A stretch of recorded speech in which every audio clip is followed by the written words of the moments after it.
नमस्कार। जरा सोचिए, एक ऐसा समय जब इंसान महज अपना पेट भरने और जिंदा रहने के लिए संघर्ष कर रहा था, और फिर एक ऐसा समय आया जब उसी इंसान ने दुनिया का सबसे महान और विशाल ढांचा खड़ा कर दिया। आज के हमारे इस खास विश्लेषण में हम मानव इतिहास के इसी बेलद अद्भुत सफर पर निकलने वाले हैं। ये कहानी सिर्फ पत्थरों की नहीं है, बल्कि इंसानी जज्बे, शानदार इंजीनियरिंग और उस सोच की है जिसने वक्त को भी मात दे दी। तो चलिए, बिना किसी देरी के इस रोमांचक सफर की शुरुआत करते हैं। आज की हमारी इस चर्चा में हम 6 अहम पड़ावों से गुजरेंगे। हम नील नदी के वरदान से शुरुआत करेंगे, फराओ और उनके परलोक के कॉन्सेप्ट को समझेंगे, पिरामिडों के दिलचस्प विकास को देखेंगे, महान पिरामिड के उस आकार को महसूस करेंगे जो रोंगटे खड़े कर देता है, इसकी इंजीनियरिंग के रहस्य सुलझाएंगे और आखिर में गीज़ा के कुछ ऐसे अनसुलझे रहस्यों की बात करेंगे जो आज भी विज्ञान को चुनौती देते हैं। पिरामिडों के इस पूरे कंसेप्ट को समझने के लिए हमें एकदम शुरुआत में जाना होगा। नील नदी का वरदान, जहां इंसान ने सिर्फ जिंदा रहने की जद्दोजहद से निकलकर एक पूरी सभ्यता की नींव रखी। देखिए, इंसानों का विकास रातों रात नहीं हुआ था। करीब 12,000 साल पहले जब हिम युग खत्म हुआ और सहारा रेगिस्तान तेजी से सूखने लगा, तो हताश आदिमानवों के छोटे छोटे झुंड जीवन की तलाश में भटकते हुए नील नदी के किनारे पहुंचे। ये नदी हर साल बाढ़ के बाद अपने पीछे एक काली उपजाऊ मिट्टी छोड़ जाती थी, और सच कहूं तो इसी मिट्टी ने उन्हें हमेशा के लिए वहां बसने का एक बेहतरीन मौका दे दिया। अब यहाँ एक बहुत ही दिलचस्प बात है। हम अक्सर सोचते हैं कि खेती बस बीज बोने का नाम है ना? लेकिन असल में ये भूखमरी से बचने के लिए इंसानों का पहला इंजीनियरिंग मास्टर स्ट्रोक था। जब नील नदी का पानी कम होता तो मिस्र का तपता सूरज उस उपजाऊ मिट्टी को पत्थर जैसा सख्त बना देता था। इसलिए मिट्टी में नमी बनाए रखने के लिए इन शुरुआती इंसानों ने दुनिया की पहली सिंचाई प्रणालियों और नहरों का निर्माण किया, और यहीं से एक शिकारी इंसान इंजीनियर बनने लगा था। वक्त के साथ ये छोटे छोटे गांव मिलकर पहले फराओ के नेतृत्व में एक एकजुट मिस्र में बदल गए, और यहीं से जन्म हुआ एक बहुत ही गहरे आध्यात्मिक विश्वास का। हमारा दूसरा पड़ाव है फराओ और परलोक, अनंत काल की रूपरेखा। प्राचीन मिस्र के लोगों की सोच सच में बहुत अलग थी। उनका मानना था कि हर इंसान के अंदर 2 आत्माएं होती हैं, का और बा। मौत के बाद जो बा है वो तो देवताओं के पास चली जाती है, लेकिन का यानी हमारी जीवन शक्ति, वो हमारे शरीर के साथ ही इसी दुनिया में रहती है। तो मुद्दा ये था कि अगर आपको अनंत जीवन चाहिए तो आपके भौतिक शरीर का सुरक्षित रहना बहुत बहुत जरूरी था, वरना का जिंदा कैसे रहेगी?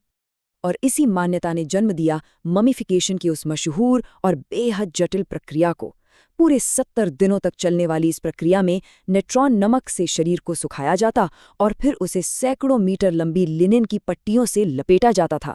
शरीर तो सुरक्षित हो गया, लेकिन इस अमर शरीर को चोरों और जंगली जानवरों से हमेशा हमेशा के लिए बचाने के लिए एक अभेद्य किले की जरूरत थी। एक ऐसा किला जिसे कोई भेद न सके, और वो अभेद्य किला थे पिरामिड। लेकिन क्या ये एक ही दिन में बन गए? बिल्कुल नहीं। हमारा तीसरा हिस्सा इसी बारे में है, पिरामिडों का विकास।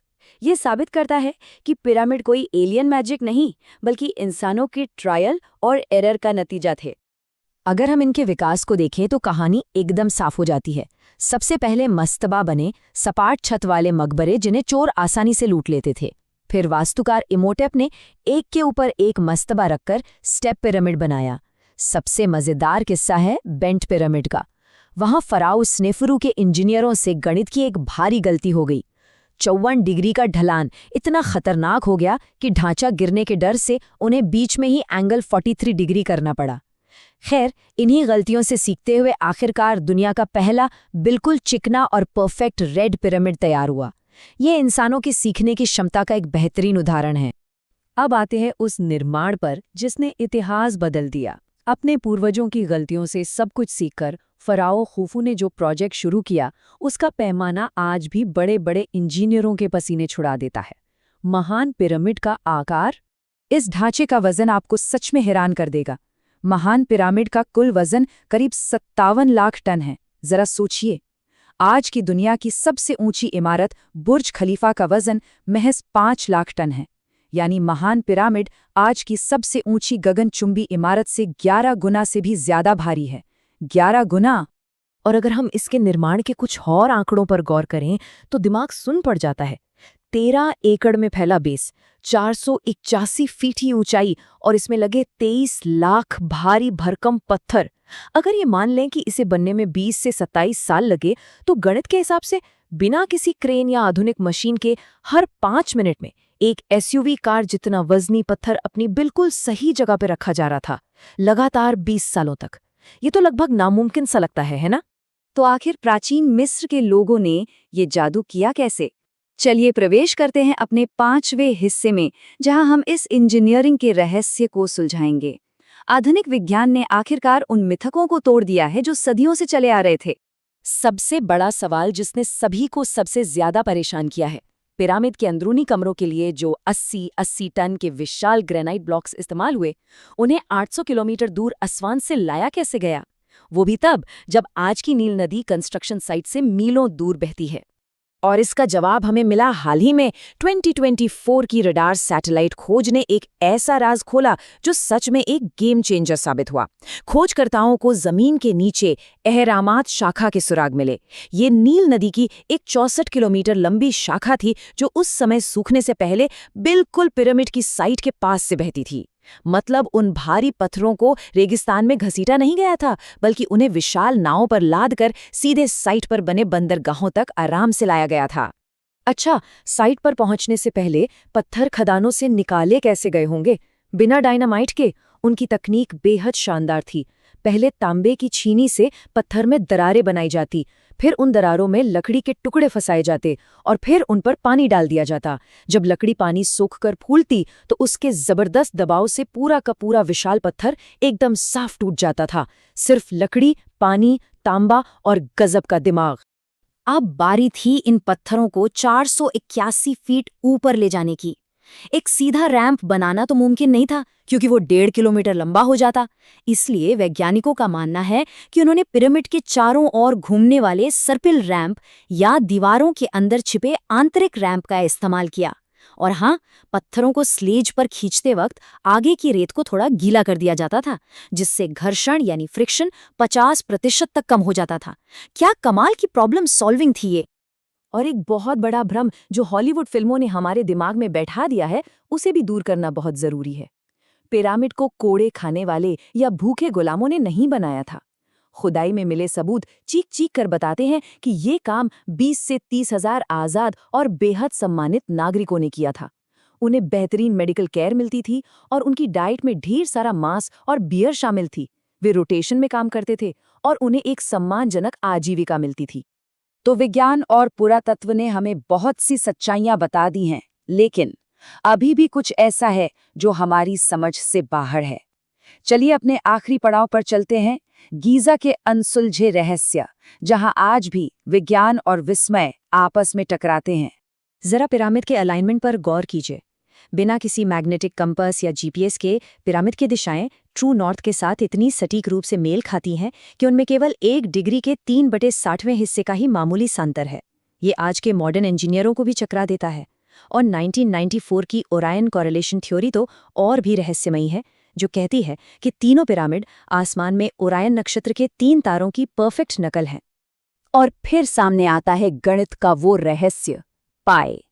अगर आप पिरामिड के आधार की परिधि को उसकी ऊंचाई के 2 गुने से भाग दें तो जो जवाब आता है वो बिल्कुल पाई का मान है, 3.14159।